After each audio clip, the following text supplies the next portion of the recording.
जय हिंद दोस्तों, कैसे हैं आप सभी प्यारे भक्तों को जय जय श्री राम।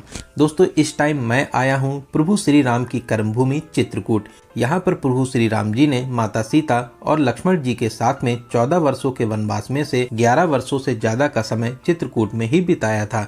तो दोस्तों, आज मैं आपको धर्म नगरी चित्रकूट के दर्शन कराने के साथ साथ चित्रकूट धाम में दर्शन और घूमने की संपूर्ण जानकारी भी बताऊंगा। तो अगर आप भी चित्रकूट आने की प्लानिंग कर रहे हैं तो ये वीडियो आपकी बहुत हेल्प करेगा। इस वीडियो में हम लोग बात करेंगे आप यहाँ तक कैसे पहुँचेंगे, यहाँ पर पहुँचने के बाद में आपको होटल कहाँ पर लेना चाहिए, चित्रकूट में दर्शन करने का सही तरीका क्या रहता है, चित्रकूट में आप कहाँ कहाँ घूम सकते हैं, यहाँ पर खाने पीने की कैसी व्यवस्था है, और वीडियो के लास्ट में बात करेंगे बजट की। तो संपूर्ण जानकारी के लिए वीडियो को बिना स्किप किए पूरा जरूर देखें। तो चलिए आज मेरे साथ दर्शन करिए चित्रकूट धाम के। चित्रकूट के घाट पर भई संतन की भीड़, तुलसीदास चंदन घिसे तिलक करे रघुवीर। दोस्तों, चित्रकूट मंदाकिनी नदी के किनारे बसा हुआ बहुत ही प्राचीन तीर्थ स्थल है। विंध्याचल पर्वत श्रृंखलाओं और वनों से घिरा हुआ ये तीर्थ स्थल बहुत ही पवित्र माना जाता है। यहाँ पर देश ही नहीं विदेशों से भी लाखों भक्त दर्शन करने के लिए आते हैं। तो चलिए फिर एकदम शुरू से शुरू करते हैं और जानते हैं कि आप यहाँ तक कैसे पहुँचेंगे। सबसे पहले बात करते हैं ट्रेन की। अगर आप ट्रेन से आने की प्लानिंग कर रहे हैं तो यहाँ पर वेल कनेक्टेड चित्रकूट धाम करवी रेलवे स्टेशन बना हुआ है।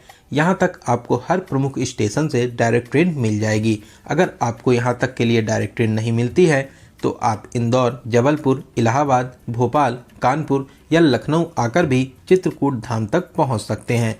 वहीं अगर आप फ्लाइट से आना चाहते हैं तो यहाँ पर भी एयरपोर्ट बन रहा है। आने वाले दिनों में इसकी सेवा शुरू हो जाएगी। तब तक आप लखनऊ एयरपोर्ट या इलाहाबाद एयरपोर्ट तक आने के बाद में कुछ ही घंटों का सफ़र पूरा करके चित्रकूट धाम तक आ सकते हैं। वहीं बात करें बस की, अगर आप बस से आना चाहते हैं तो यहाँ पर 2 से 3 बस स्टैंड बने हुए हैं। करबी बस स्टैंड, चित्रकूट धाम bus stand, Satna Chitrakoot bus stand और भी बहुत से प्राइवेट बस स्टैंड हैं। आपको आसपास के शहरों और राज्यों से यहाँ तक के लिए डायरेक्ट बस मिल जाएगी। वहीं आप अगर अपनी प्राइवेट कार से आना चाहते हैं तो यहाँ तक आने के लिए ये भी एक अच्छा ऑप्शन रहता है। पार्किंग की बात करें तो आपको होटल्स में और भी बहुत सी प्राइवेट पार्किंग है जहाँ पर आप अपनी गाड़ी को पार्क कर सकते हैं। तो दोस्तों, ट्रेन का प्यारा और सुहाना सफ़र पूरा करके अब हम लोग आ चुके हैं चित्रकूट धाम करवी रेलवे स्टेशन पर। अब हम लोग बात करते हैं कि आपको यहाँ पर होटल कहाँ पर लेना चाहिए। रेलवे स्टेशन के सामने बहुत ही अच्छे बजट होटल और गेस्ट हाउस बने हुए हैं जहाँ पर आप 24 घंटे के लिए 400 से 800 रुपए में एक बहुत ही अच्छा और नॉर्मल बजट होटल ले सकते हैं। वहीं अगर आप चाहें तो रामघाट रोड पर ट्रैफिक चौराहा, जिसे धनुष बाण चौराहा भी कहते हैं, इस चौराहे के आसपास भी होटल ले सकते हैं। यहाँ पर भी आपको 800 से 1000 के बजट में बहुत ही अच्छा सा रूम मिल जाएगा।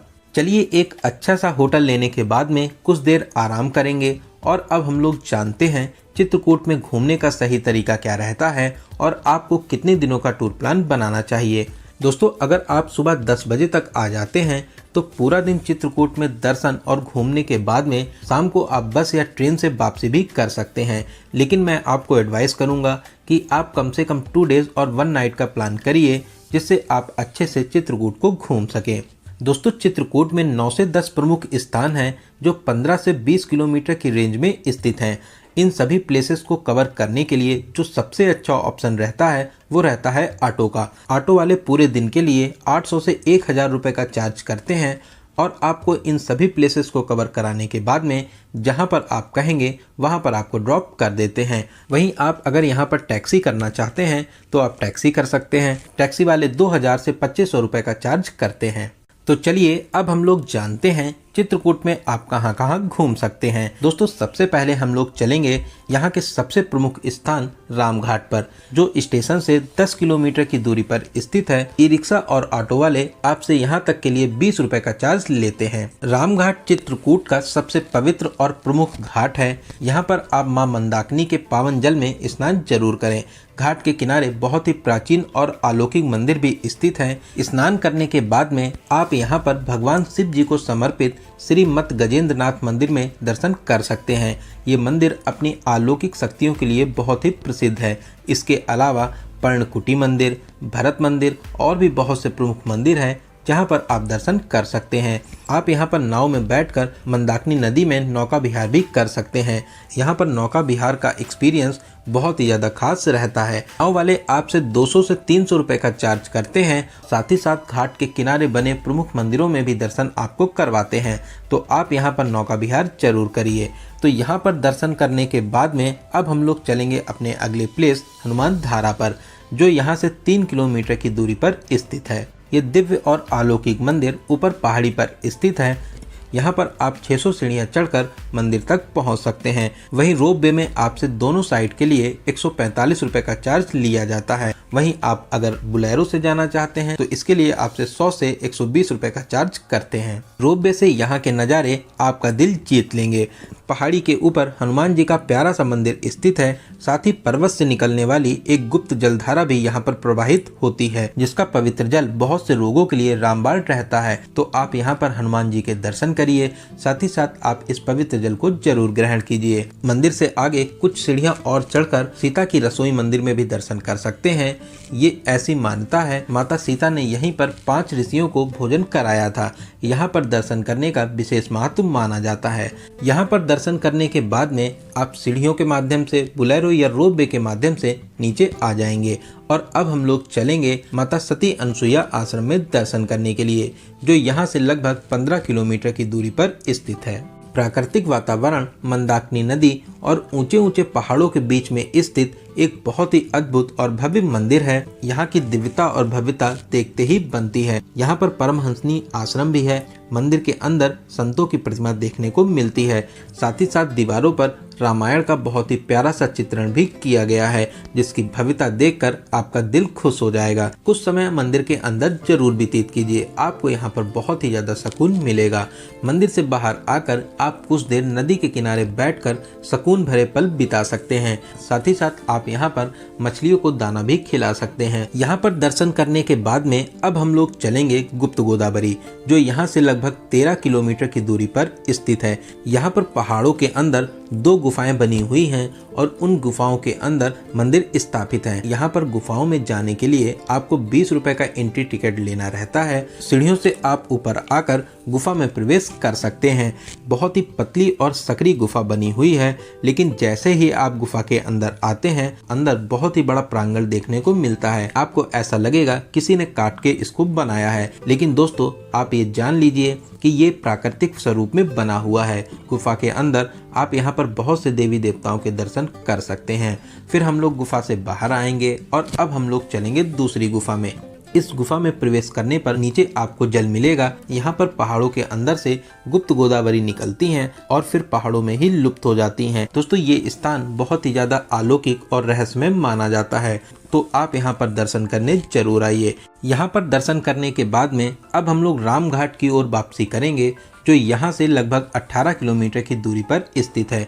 रास्ते में ही राम दर्शन मंदिर स्थित है। अब हम लोग इसी प्यारे से स्थान पर दर्शन करेंगे। यहाँ पर 20 रुपए का एंट्री टिकट लगता है। अंदर मोबाइल, कैमरा और किसी भी तरह का सामान ले जाना मना है। बाहर ही लॉकर सेवा बनी हुई है, जहाँ पर आप अपना सारा सामान जमा कर सकते हैं। दोस्तों यहाँ पर रामायण का बहुत ही अद्भुत चित्रण किया गया है। प्रभु श्री राम के जन्म से लेकर सीता विवाह, वनवास, रावण वध और फिर से राजा बनने तक का बहुत ही प्यारा चित्रण किया गया है, जिसको देखकर आप रोमांचित हो जाएंगे। यहाँ से कुछ ही दूरी पर मानस दर्शन मंदिर स्थित है। यहाँ पर भी भगवान श्री राम के जीवन काल को मूर्तियों और चित्रों के माध्यम से बहुत ही बाखूबी से दर्शाया गया है। इसी मानस दर्शन मंदिर के पास में श्री तुलसी पीठ स्वामी रामाभद्राचार्य महाराज जी का आश्रम बना हुआ है। ये आश्रम भी बहुत ही खूबसूरत और प्राकृतिक वातावरण में बना हुआ है। यहाँ पर प्रभु श्री राम को समर्पित कांच मंदिर भी स्थापित है। पूरे मंदिर को कांच के छोटे छोटे टुकड़ों से बहुत ही बाखूबी से बनाया गया है। यहाँ पर आप प्रभु श्री राम, माता सीता और लक्ष्मण जी के दर्शन कर आशीर्वाद प्राप्त कर सकते हैं। इस कांच मंदिर की दीवारों पर बहुत ही खूबसूरती से पूरे रामायण का चित्रण किया गया है, जो आपको बहुत ही अनोखा और अद्भुत लगेगा। साथ ही साथ आप यहाँ पर बैठकर कुछ समय अपना जरूर व्यतीत कीजिए। यहाँ पर दर्शन करने के बाद में अब हम लोग चलेंगे कामतानाथ मंदिर में दर्शन करने के लिए। दोस्तों ये मंदिर चित्रकूट का सबसे प्रसिद्ध मंदिर है, जहाँ पर भगवान श्री राम के रूप में कामतानाथ विराजमान है। यहाँ पर दर्शन करने से भक्तों की सभी मनोकामनाएं पूरी होती हैं।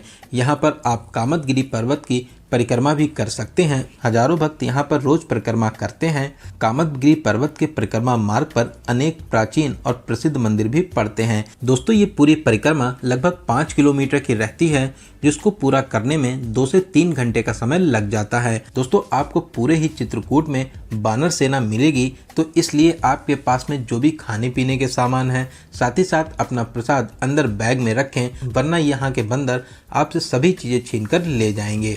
यहाँ पर आप अगर चाहें तो सबसे पहले राम घाट पर स्नान करें, फिर उसके बाद में आप कामतगिरी पर्वत की परिक्रमा कर कामतानाथ भगवान के दर्शन कर सकते हैं। इन सभी मंदिरों में दर्शन करने के अलावा आप यहाँ पर स्फटिक शिला, जानकी कुंड, भरतकूप मंदिर में भी दर्शन कर सकते हैं। तो चलिए अब हम लोग बात करते हैं चित्रकूट में आने का सबसे अच्छा समय कौन सा रहता है। दोस्तों यहाँ पर दिवाली के समय पर बहुत ज़्यादा भीड़ भाड़ होती है, विशेषकर अमावस्या पर यहाँ पर बहुत ही ज़्यादा भीड़ भाड़ रहती है। वहीं आप अगर चाहें तो जनवरी फरवरी में भी यहाँ पर घूमने आ सकते हैं। साथ ही साथ मई जून में भी यहाँ पर बहुत ही ज़्यादा भीड़ भाड़ होती है।